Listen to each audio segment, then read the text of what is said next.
family. We are back with another great edition of Building Rapport. Joining us today is transfer defensive tackle from Oregon to Auburn. Jayson Jones joins us today. Jayson, how you doing? I'm doing amazing.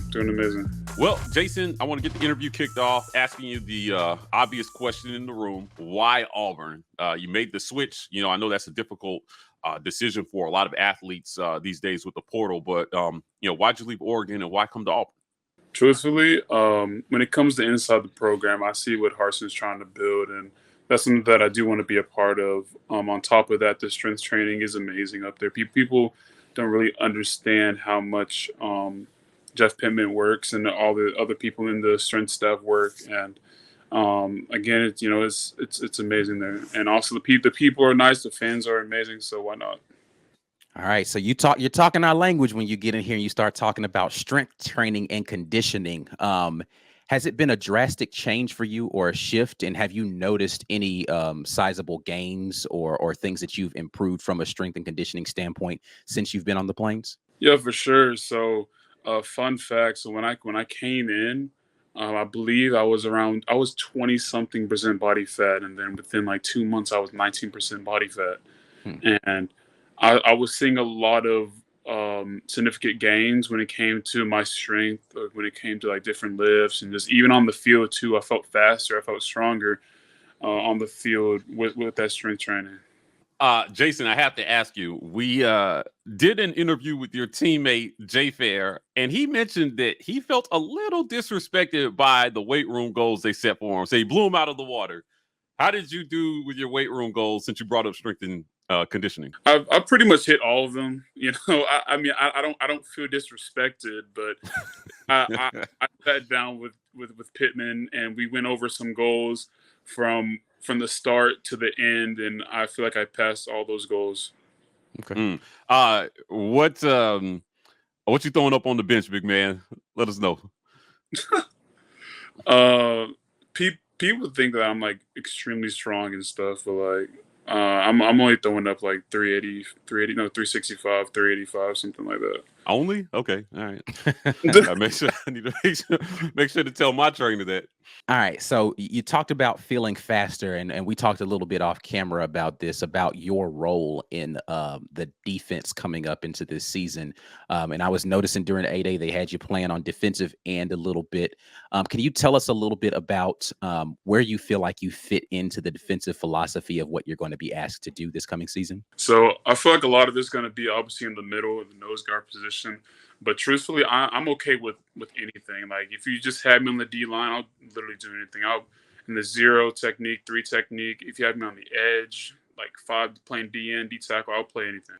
So as far as what you feel like your specialty is, are you like one of those go get after the passer interior lineman, or are you like the run stopper? Like, what do you feel like is the when thing a lot of that people you do see me, when a lot of people do see my film, obviously it's more run stopping, and that's also a thing I'm working on even right now is pass rushing. I've gotten significantly better than what I was at last year, and I just got to keep working at it. If you had to name one thing that you needed to improve with your game, would that be it? Or yes, but I feel like within that it also comes with a little bit of core work. You need to have good core for that. So that's something else. I feel like it's not a disadvantage of me, but it's something that I do want to work on core. Also, me being so tall, obviously pad level is gonna be a premium no matter what happens, because I can stand up and I'll look over the offensive lineman. You know, I'm 6'6", so that's always gonna be something that I work on no matter what. Jayson, obviously big culture shift going from Eugene, Oregon to Auburn, Alabama. Robbie Ashford told us he complained about the lack of Chick-fil-A's in Eugene. How does it feel? How does it feel to be back down south, closer to home? Well, I mean, it feels good to have Chick-fil-A again. I'm joking, but like, here's the thing. I mean,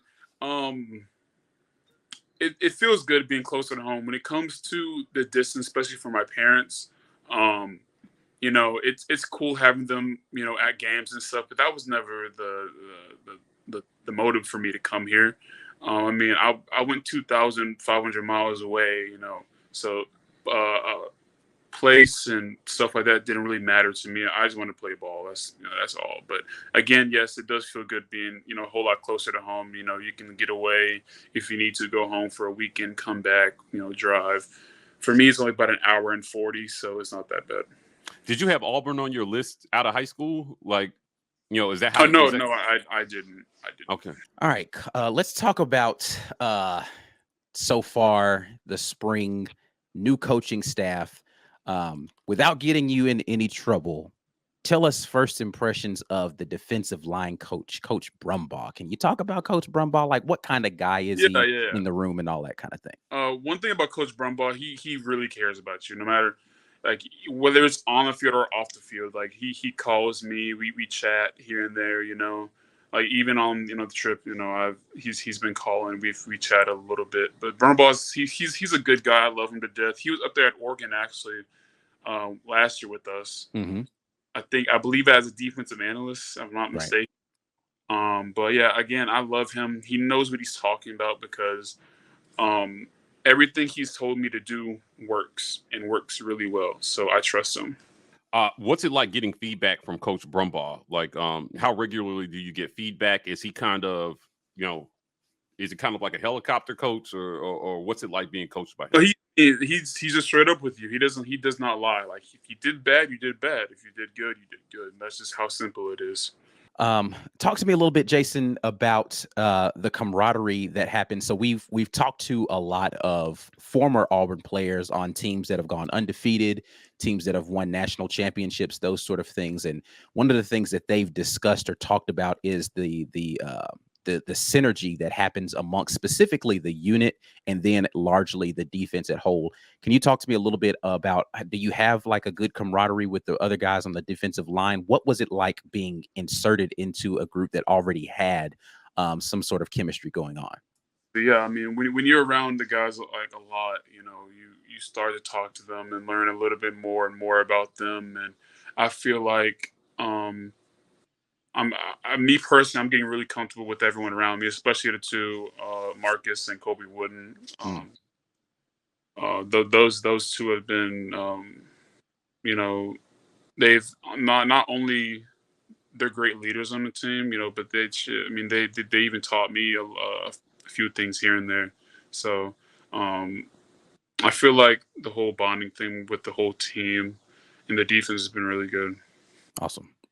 Jayson, talk to us a little bit about goals that you set for yourself this season. We've heard a lot from your teammates about the competition that's happening at every position. So, you come off as a competitive guy. What kind of goals have you set for yourself this year? Well, I want to speak on the competitive part. And, you know, no matter what program you go to, there's always going to be somebody trying to take your spot or you trying to move up. This doesn't matter where you're at. But as far as goals, mine aren't really personal goals. They're more team goals. As far as like, obviously, I think every team wants to go undefeated. So that's one of my goals. Win a conference championship, then focus on, you know, the next step. But we got to win every single game. So my ultimate goal is to go 1-0 every single game. How do you balance? Talk about how you balance the comp. You mentioned that everywhere you go, somebody's trying to take your spot. Yeah. How do you balance the competition with the brotherhood? Right. I mean, all in all, at the end of the day, it's football. You know, and some people are trying to make it jobs. I mean, I'm trying to make it a job as well. So you got to separate your feelings from the game. It's really important to bond with everyone around you, even if it's the person in front of you or behind you. It doesn't matter. It's really important for that because without that, you don't have a team. Jayson, are there any big differences in the scheme in things that you're being asked to do? Like I didn't want, be honest, I didn't watch a lot of your film at Oregon. But like, are there big differences in the things that are being required of you in this defensive scheme that you haven't had to do before and that are just kind of new and unfamiliar for you? Well, when it comes to schemes, I mean, there's nothing really unfamiliar with me. I guess I am being asked to do more, which I don't mind at all. Again, up there in Oregon, I was just mainly plugged in at the nose guard position, but I think that Now, you know, I'm playing nose guard. They'll play D tackle. That even throughout the season, they might put me at D end. That's cool. Again, that's A-okay with me. So yeah. Okay, Jayson. I've asked a lot of your teammates, so I got to put you on the spot here for a second. We talked to Robbie Ashford, Jay Fair, TJ Finley. A lot of these guys have commented about the amount of speed Auburn has on this team. Yeah. Oregon is known for having, some recruiting a lot of track guys. In your estimation, based on what you've seen this spring, who's the fastest guy on this team this year? Who is the fastest guy? Oh man, that's hard. Who stands out? Who stands out? I mean, DJ's pretty fast. Almost all the DBs are pretty fast. To be honest with you, it's pretty even right there with the DBs.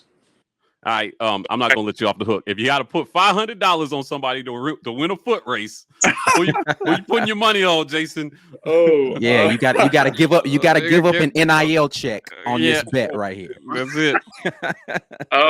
Obviously, don't bet on anything, but like, I'm gonna be truthful. I don't know. Oh, okay. All right, I can't bet because I can't bet on nobody. It's kind of hard to because we have been told that DJ James is very, very fat, one of the fastest guys out there. When I feel like when he's focused and when he really wants to run, then yes, he'll run fast. But yeah. All right, looking forward to seeing that. Yeah. All right, so I'm gonna send you a clip of Mike G talking about the defense last year and how many shutouts he predicted for the defense last year. But I want to talk about this year's team because you all seem to have a lot of multiplicity that you can do just because there's guys that can do a lot of different things, and there seems to be a good amount of depth along the defensive line.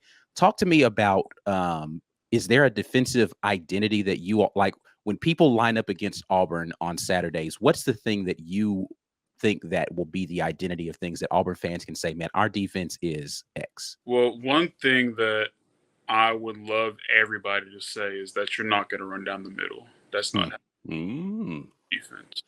On top of that, I want people to also say that you're not gonna get these long throws on them because again, I feel like our DBs are one of the best in the country. Truthfully, that's just me. I like it. Yeah, talk to us a little bit about how the pass rush helps with that, right? Like, I mean, if you guys are getting pressure, have you guys talked about that? Pressure and confuse the quarterback. That's when the quarterback starts to panic and do things that he normally would not do, whether that's go ahead and take a sack or him just throw it up. So that's a really big factor, in the pass game.